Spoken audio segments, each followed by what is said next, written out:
थोड़े से सिस्टम को आप तेज नहीं कर सकते? अगर आपको लगता है कि सिस्टम की फीताशाही की वजह से ये रुक रहा है, कागज नहीं होने की वजह से ये रुक रहा है, सर थोड़ा तेज कर लेते चीजों को। रोहित जी आपने जवाब, अगर आप आधी रात को उनकी चिट्ठी का जवाब दे रहे हैं, वो आधी रात को आपकी चिट्ठी का जवाब दे रही है, सर थोड़ा बस चलवाने में धक्का लगा देते सर। तो सिस्टम तेज ही है ना, आधी रात तक भी इन्वेस्टिगेशन सर। सिस्टम की तेजी तब पता लगती जब आधी बसें ही चल जाती कम से कम। रोहित जी चली नहीं संबित जी।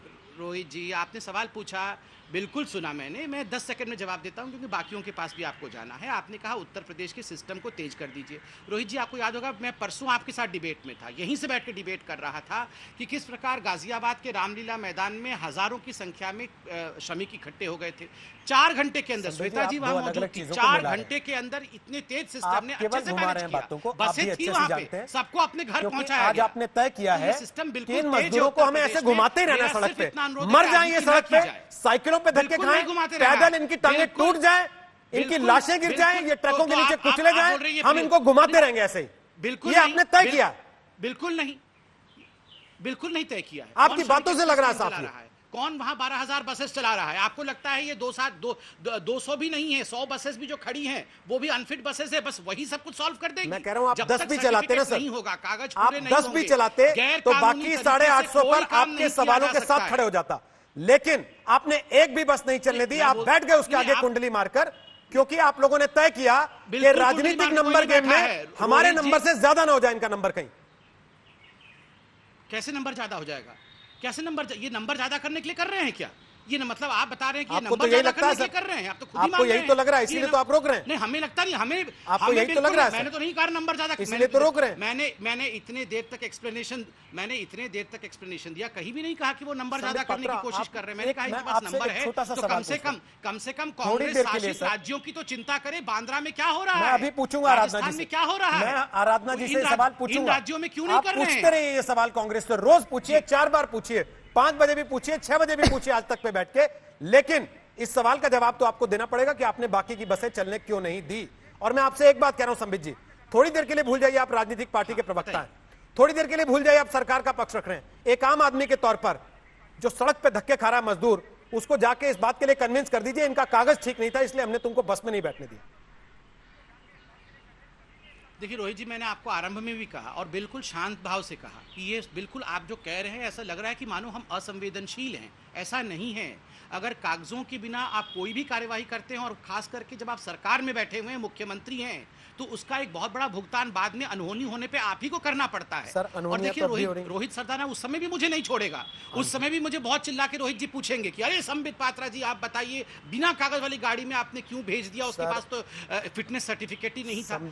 मैं समझ रहा हूं आपका सवाल बिल्कुल वाजिब है और कहीं ना कहीं इस राजनीति में सब कुछ रास्ते में जैसे आम लोगों की गाड़ियों के तुम चालान काटते हो, उनसे वसूली करते हो, राजस्थान सरकार से भी हमें वसूली करने का मौका मिल रहा है। इनके चालान काटो, इनसे हम पैसा कमा लेंगे थोड़ा सा और, लेकिन कम से कम लोगों को घर जाने देते। रोहित जी ठीक सर, ये आपकी चॉइस है।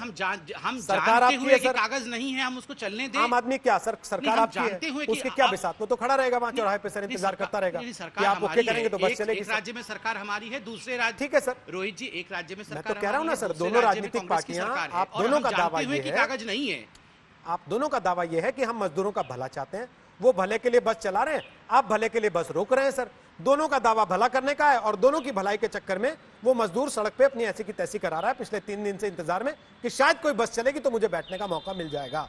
आराधना तिवारी जी, अब मेरा सवाल आपसे है। प्रियंका जी ने प्रेस कॉन्फ्रेंस किया थोड़ी देर के पहले, लंबी चौड़ी उन्होंने भूमिका रखी कि क्या हुआ, कैसे चिट्ठीबाजी हुई, कैसे FIR का खेल चला, लेकिन बस नहीं चल पाई। ये बस बांद्रा में क्यों नहीं लगवाई? आपकी सरकार है वहां पर, वहां रोज अभी भी देखिए कितनी भीड़ लगी है इस समय, जिस समय हम आपसे बात कर रहे हैं।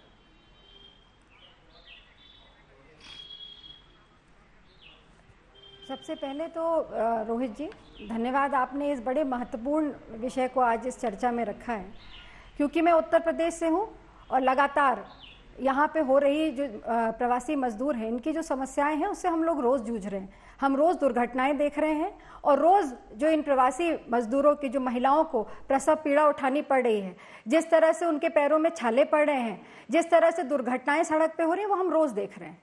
और यही वजह थी कि प्रियंका गांधी जी ने 1000 बसेस उत्तर प्रदेश को की सरकार को सेवा भाव से देने का प्रयास किया था, हमारा ये प्रस्ताव था।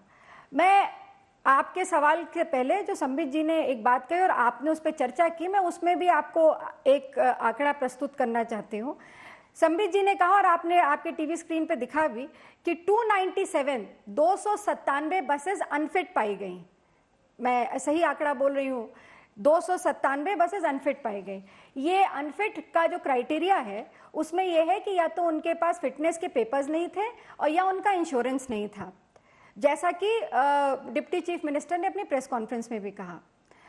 आपको 3 अप्रैल का आप निकलवा के देख लीजिएगा, मैं आपको भेज भी दूंगी। 3 अप्रैल को प्रमुख सचिव परिवहन ने ये जारी किया है आदेश कि जिन भी बसेस या पब्लिक ट्रांसपोर्ट की ऐसी गाड़ियां जिनका 31 मार्च को अगर उनकी फिटनेस सर्टिफिकेट या इंश्योरेंस खत्म हो जाती है तो उनको 3 महीने का समय दिया जाएगा। और एमएचए की गाइडलाइन भी यही है। उसी आधार पर कल एक यहाँ पर एक निजी चैनल ने इसको ब्रेक भी किया था कि बहुत सारी उत्तर प्रदेश में जो यूपीएसआरटीसी की बसेस चल रही हैं उसमें बहुत सारी बसेस के कागज पूरे नहीं है, फिटनेस पूरी नहीं है, पर वो चल रही हैं। तो अगर आप उत्तर प्रदेश के लिए ये नियम कानून खुद बना रहे हैं मुख्यमंत्री जी, तो अगर उन्हीं नियम के तहत 297 गाड़ी को भी आप परमिट कर देते, अगर आपकी नीयत साफ होती तो। साफ सीधी सी बात है कि आप उनको करना नहीं चाहते थे।